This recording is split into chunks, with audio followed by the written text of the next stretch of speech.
Hello friends, आप सभी का स्वागत है हमारे यूट्यूब चैनल न्यू इंडिया विवेक न्यूल पर। आज हम बात करेंगे कक्षा 10 के साइंस विषय के अध्याय नंबर 10 की।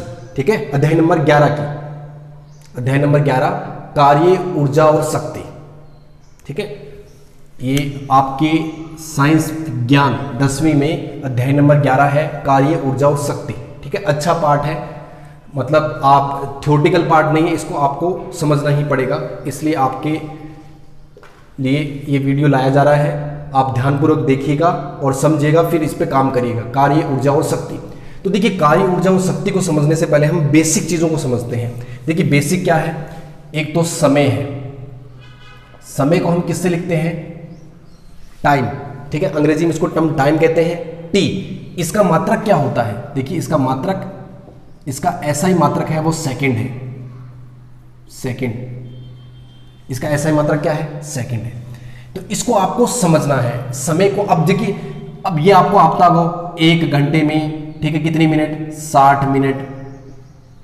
1 मिनट में कितनी सेकंड? 60 सेकंड। तो 1 घंटे में कितनी सेकंड होगी? 3600 सेकंड। तो ये आपको रिलेशन आने चाहिए, क्योंकि ये सवाल जब आप न्यूमेरिकल करेंगे तो उसमें वैल्यू चेंज करने ये आनी चाहिए आपको। ठीक है, समय के बाद आप बात करते हैं, समय हो गया, वजन हो गया। ठीक है, या जिसको वेट बोलते हैं, भार। तो इसका मात्रक क्या होगा? Kilogram, KG, kilogram, kilogram. Mass, ठीक है, मास लिखते हैं। एम से संकेत इसका एम है, हम जब भी गणितीय फॉर्मूले लिखेंगे एम से लिखेंगे। केजी इसका मात्रक होगा। अब आपको ये सब पता ही होता है, 1 केजी बराबर 1000 ग्राम। तो ये भी कभी कभी कन्वर्ट करना आ जाता है सवाल के बीच में, तो ये आपको बेसिक पता रहे। इसके बाद में समय, मास, उसके बाद में देखिए समय हो गया, मास हो गया। उसके बाद में सबसे जरूरी है वो लंबाई है। लंबाई कह दें, चौड़ाई कह दें, या फिर ऊंचाई कह दें। ऊंचाई कह दें, गहराई कह दें। ठीक है, ये सब एक ही वर्ड है। तो इसको हम कैसे लिखते हैं? हाइट ऐसे लिखते हैं, h। लंबाई को हम l से लिख देते हैं, ऊंचाई को हम h से चौड़ाई को हम b से लिख देते हैं, और ऊंचाई को हम h से लिख देते हैं। ठीक है, तो हम फॉर्मूले में h ही रखेंगे, mgh, h ऊंचाई को देखें। तो इन सब का मात्रक क्या है? मात्रक, इन सब का मात्रक है मीटर। मीटर क्या मात्रक है? मीटर। अब इस मीटर को आप समझिएगा, 1 मीटर में कितने सेंटीमीटर होते हैं? 1 मीटर में 100 सेंटीमीटर होते हैं, और 1 सेंटीमीटर में भी कितने? 10 मिलीमीटर होते हैं। इसका मतलब 1 मीटर में कितने मिलीमीटर हो गए? 1000 मिलीमीटर। मतलब 1 मीटर बराबर 10 की पावर 3 मिलीमीटर। 10 की पावर 3 मिलीमीटर। अब 1 किलोमीटर में भी आप 1 किलोमीटर में आपको पता होगा मीटर कितने होते हैं? 1000 मीटर। तो ये आपस में संबंध है, ये आपको अच्छे से आने चाहिए। तो ये 3 बेसिक है, समय, ठीक है, वजन और लंबाई या चौड़ाई जो भी है, ये बेसिक है, ये आपको समझ में आने चाहिए। इनके मात्रक और इनके आपस के रिलेशन आपको बहुत अच्छे से आने चाहिए। 10वीं क्लास के बच्चों से यही अपेक्षा की जाती है कि आपस में कन्वर्ट करवाकर आपसे न्यूमेरिकल पूछ लिए जाते हैं। ठीक है, अब आप देखिए, हम इस सबसे पहले कार्य पर पहुंचने से पहले हमें सब चीज़ों को गहराई से दें। लंबाई, वजन, समय हमने पढ़ लिया है। तो इसके बाद में आता है विस्थापन। विस्थापन और दूरी इस पार्ट में नहीं है, ये 9वीं क्लास में है, इसलिए जिन बच्चों ने 9वीं ध्यान से नहीं पढ़ी है उनके लिए यहां से बेस बन जाएगा वापस। विस्थापन, इसको हम लिखते हैं एस से, ठीक है, और दूरी को हम लिखते हैं डी से, डिस्टेंस। ठीक है, अब विस्थापन तो एक सदिश राशि है, सदिश राशि है, जबकि दूरी कैसी राशि है? ये अदिश राशि है। दूरी का मात्रक क्या होता है? मीटर होता है। विस्थापन का मात्रक क्या होता है? मीटर। दोनों की मात्रक समान है। इनके मात्रक क्या है? मीटर। मीटर हम एम से लिखते हैं, मीटर ऐसे लिखते हैं, मीटर। तो दोनों के मात्रक मीटर है। विस्थापन सदिश राशि है, दूरी अदिश राशि। अब ये सदिश और अदिश कैसी? जैसे मान लीजिए ये आपका घर है ए, और ये बस स्टैंड है। तो ए से बी आप गए, बीच में मान लीजिए ये सी वाला स्थान है। ठीक है, कोई आदमी है वो ए से सी गया, तो ए से सी गया, तो आप समझिए ए से सी गया तो उसकी दूरी और विस्थापन दोनों बराबर है। फिर वही आदमी सी से बी गया, तो अब देखिए अब ए से बी की जो दूरी है वही उसका विस्थापन है, क्योंकि विस्थापन क्या होता है, प्रारंभिक बिंदु और अंतिम बिंदु के बीच की स्थिति, वो विस्थापन होता है। अब वो आदमी है वो बी से सी आ गया, बी से सी आ गया मतलब यहां से यहां गया और वापिस यहां आ गया। तो अब देखिए दूरी तो कितनी होगी, मान लीजिए 1 मीटर है तो ये 1 मीटर, ये वापिस 1 मीटर, तो दूरी तो कितनी होगी, 3 मीटर होगी। दूरी कितनी होगी, 3 मीटर। लेकिन विस्थापन क्या होगा, ए और सी के बीच की स्थिति, ए और सी के बीच की स्थिति देखिए 1 मीटर, कितनी है, 1 मीटर ही है, तो विस्थापन कितना हुआ, 1 मीटर। और यही आदमी यदि वापस ए पर आ जाता तो विस्थापन 0 हो जाता, जबकि दूरी 4 मीटर हो जाती। इसका मतलब ये है कि दूरी है वो विस्थापन के बराबर हो सकती है या फिर उससे अधिक हो सकती है। विस्थापन कभी भी दूरी से ज्यादा नहीं हो सकता, ये बात आप दिमाग में, विस्थापन कभी भी दूरी से ज्यादा नहीं हो सकता। और विस्थापन में हम दिशा और देखते हैं कि दिशा किस तरफ गया है, इसलिए इसको सदिश राशि में रखा गया है और इसको अदिश राशि में रखा गया है। तो विस्थापन और दूरी इसका मात्रक मीटर होता है। इन दोनों में अंतर आप समझिए, क्योंकि बहुत जरूरी है ये, इस आप न्यूमेरिकल नहीं कर पाएंगे, फिर आप पार्ट को समझ नहीं पाएंगे यदि इस नहीं समझेंगे। विस्थापन और दूरी हो गए। उसके बाद में आता है वेग और चाल। एक तो होता है वेग जिसको हम v से लिखते हैं, v क्या होता है, s बट्टा टी, ठीक है। s बट्टा टी मतलब वेग बराबर विस्थापन बट्टा समय, विस्थापन बट्टे समय। चाल क्या होगा, दूरी बट्टा समय, दूरी बट्टा समय। तो देखिए अंतर क्या है इसमें, वेग विस्थापन किस में मापेंगे, मीटर में, समय किस में मापेंगे, सेकंड में, मीटर बट्टा सेकंड। दूरी किस में मापेंगे, मीटर में, समय किस में मापेंगे, सेकंड में। तो मीटर बट्टा सेकंड, इसका मतलब ये तो बराबर हुए, मात्रक तो एक जैसे हैं। इसका मतलब वेग और चाल में फिर अंतर क्या हुआ, देखिए वेग कैसी राशि है, ये सदिश राशि है, सदिश राशि है, और ये कैसी राशि है, अदिश राशि है, ये अदिश राशि है।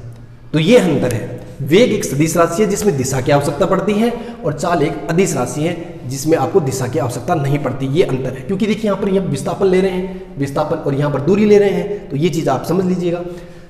वेग हो गया, चाल होगी, ठीक है, दोनों का मात्रक मीटर बट्टा सेकंड। अब ये आप कंफ्यूज ना हो, ये चीजें आपको याद होनी चाहिए यदि आपको न्यूमेरिकल करने हैं या फिर सवाल पार्ट को समझना है अच्छे से। तो इसके बाद में आता है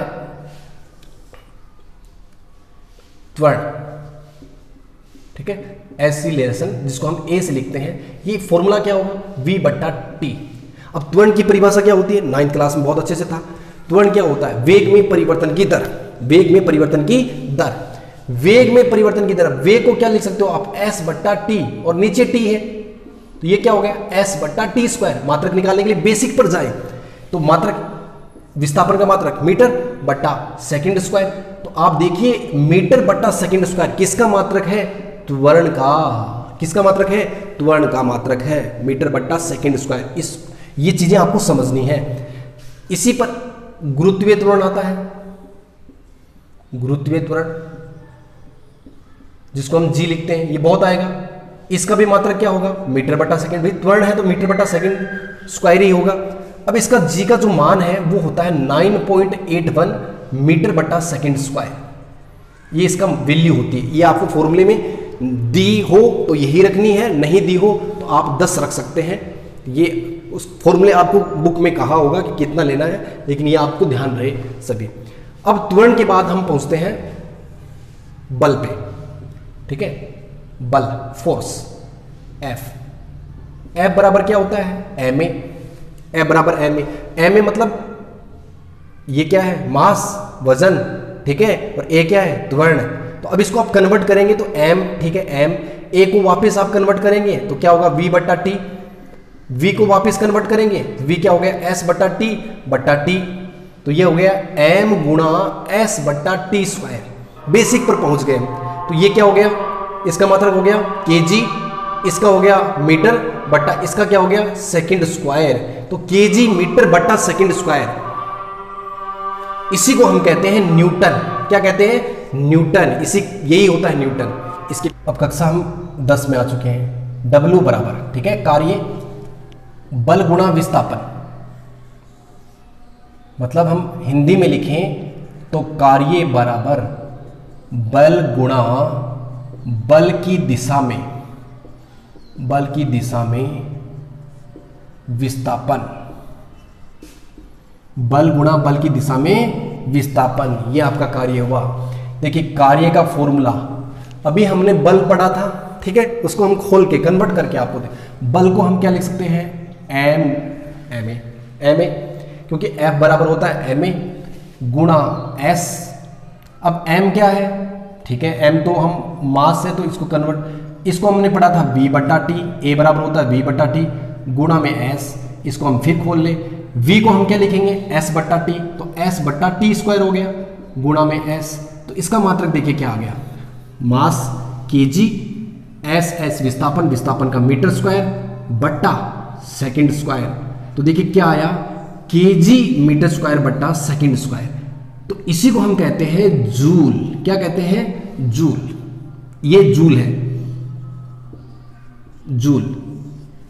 अब इसको हम जूल को क्या लिख सकते हैं, न्यूटन मीटर, न्यूटन मीटर। इसका मतलब कार्य की मात्रक देखिए कितने मात्रक हो गए, kg मीटर स्क्वायर बट्टा सेकंड स्क्वायर, ठीक है, या फिर जूल या फिर न्यूटन मीटर, एक ही बात है। तो इस चीज को आपको समझना है।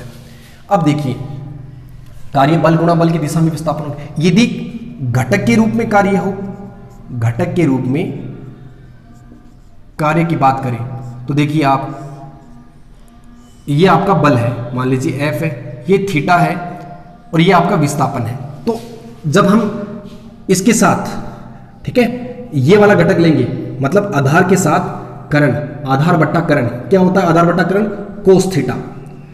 तो जो W है वो क्या आएगा, F S कोस थीटा,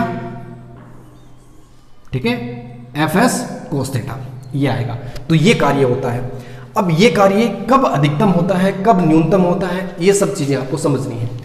मान लीजिए ये आपने बल लगाया और ये आपका विस्थापन हो गया उसी दिशा में, तो बल और विस्थापन के बीच में थीटा कोण कितना है, 0 डिग्री। तो W बराबर हम क्या लिखेंगे, F डॉट S कोस 0 डिग्री। अब कोस 0 की वैल्यू क्या होती है, 1 होती है, तो यह आएगा F डॉट S, W बराबर क्या आ जाएगा, F डॉट S। ये अधिकतम होता है, अधिकतम कार्य होगा। मतलब यदि आप बल लगा रहे हैं और उसी दिशा में विस्थापन हो रहा है, आप किसी वस्तु पर बल लगा रहे हैं और उसी दिशा में वो जा रही है, तो कार्य क्या होगा, अधिकतम होगा। दूसरी कंडीशन, यदि आप बल लगा रहे हैं ऐसे और विस्थापन हो रहा है ऐसे, ये S है और ये F है, तो थीटा कितना हो गया, थीटा हो गया 90 डिग्री। तो हम W बराबर क्या लिखेंगे, W F डॉट S कोस 90, और कोस 90 की वैल्यू क्या होती है, कोस 90 की वैल्यू होती है 0, तो कार्य कितना आ गया, 0। तो इस बात का आप ध्यान रखें, यदि बल वह विस्थापन एक दूसरे के लंबवत हो, एक दूसरे के लंबवत हो तो किया गया कार्य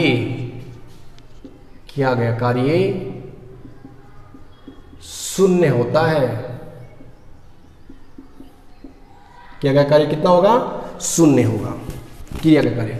तीसरी कंडीशन, यदि आप बल इधर लगा रहे हैं और विस्थापन इधर हो रहा है S, मतलब कितना डिग्री, 180 डिग्री, तो W बराबर क्या आएगा, F डॉट S कोस 180, कोस 180 का मान -1, कोस 180 -1 होता है, ठीक है, तो ये आ जाएगा -FS। तो ये क्या हो गया, न्यूनतम ऋणात्मक कार्य हो गया। मतलब आप बल इधर लगा रहे हैं और वस्तु पीछे की तरफ जा रही हो, तो कार्य कैसा हो जाएगा, ऋणात्मक। तो ये तीनों कंडीशन आपको ध्यान में रखनी है। कार्य अधिकतम कब होता है, जब बल लगाया जाए और विस्थापन उसी दिशा में हो। कार्य शून्य कब होता है, जब बल लगा रहे हो और विस्थापन 90 लंबवत हो, मतलब 90 डिग्री का कोण बना रहे हो। और कार्य न्यूनतम कब होता है, जब आप बल लगा रहे हो और पीछे की तरफ विपरीत दिशा में विस्थापन हो रहा हो, तो कार्य न्यूनतम होता है। ठीक है, इस बात को आप अच्छे से समझ लें। ठीक है, इस बात को अब हमने ये पढ़ा है। देखिए पहले के ज़माने में क्या होता था, हम मीटर के स्थान पर, ठीक है, मीटर, और आपने मीटर पढ़ा है आज, और ग्राम पढ़ा है, समय में सेकंड पढ़ा है। लेकिन सीजीएस प्रणाली में क्या होता था, सीजीएस प्रणाली में सेंटीमीटर लिया जाता था, मीटर के स्थान पर क्या लिया जाता था, सेंटीमीटर लिया जाता था। ये एमकेएस प्रणाली है, एमकेएस प्रणाली। तो सेकंड है, ठीक है। किलोग्राम का केजी, ठीक है, मास का केजी होता था। तो केजी और ग्राम में कितने का फर्क है, 1000 का, मतलब 1 केजी में 1000 ग्राम होते हैं। जबकि मीटर और सेंटीमीटर, 1 मीटर में कितने सेंटीमीटर होते हैं, 100 सेंटीमीटर होते हैं। कितने सेंटीमीटर होते हैं, 100 सेंटीमीटर। तो आप देखिए, जब आपने बल पढ़ा, बल, तो बल क्या था, m गुणा ए। तो m गुणा ए, तो m तो मास, तो केजी इसका मात्रा क्या, केजी, ठीक है। ए त्वरण का मात्रा क्या था, मीटर बटा सेकंड स्क्वायर। तो आप देखिए, सेकंड तो सेकंड है, सीजीएस में हम बदले तो सेकंड तो कोई नहीं, यहां पे भी सेकंड है, यहां पे भी सेकंड है। लेकिन केजी को यदि हम कन्वर्ट करें ग्राम में तो 1000 लिखना पड़ेगा हमें, 1000 गुणा। मीटर को यदि हम सेंटीमीटर में चेंज करें तो हमें 100 से गुणा करना पड़ेगा। अब ये केजी की जगह क्या आ गया है, ग्राम आ गया है, और मीटर की जगह सेंटीमीटर आ गया है, बटे सेकंड स्क्वायर रहेगा। तो ये कितना आ गया, 10 की पावर 5। इसको हम बोलते हैं डाइन। क्या बोलते हैं, डाइन। तो 1 न्यूटन बराबर कितना हो गया, 10 की पावर 5 डाइन। 1 न्यूटन बराबर कितना हुआ, 10 की पावर 5 डाइन। ये डाइन किस में मात्रक है, ये सीजीएस प्रणाली में, ठीक है। सीजीएस प्रणाली में सेंटीमीटर, ग्राम और सेकंड लेते हैं। एमकेएस प्रणाली में मीटर, किलोग्राम और सेकंड लेते हैं। ये तीनों जो बेसिक हमने पहले पढ़ी थी। अब यदि कार्य का मात्रक देखें तो कार्य का आपने फॉर्मूला पढ़ा है, F.S। इसकी बात करें तो इसका मात्रक आप यहां से देखिए, इसका क्या हो गया, केजी मीटर बटा सेकंड स्क्वायर, और एक इसका मीटर, तो मीटर स्क्वायर। तो इसको यदि हम लिखें तो केजी मतलब 10 की पावर 3, 10 की पावर 3, मीटर स्क्वायर तो 10 की पावर 2 का स्क्वायर 10 की पावर 4, और सेकंड तो वैसे के वैसे रहना है। तो ये 10 की पावर 7 आ गया। इसको हम बोलते हैं अर्घ्य। क्या बोलते हैं, अर्घ्य। तो 1 जूल बराबर होता है 10 की पावर 7 अर्घ्य। 1 जूल बराबर कितना होता है, 10 की पावर 7 अर्घ्य। तो ये चीजें आपको बहुत अच्छे से पढ़ लेनी है।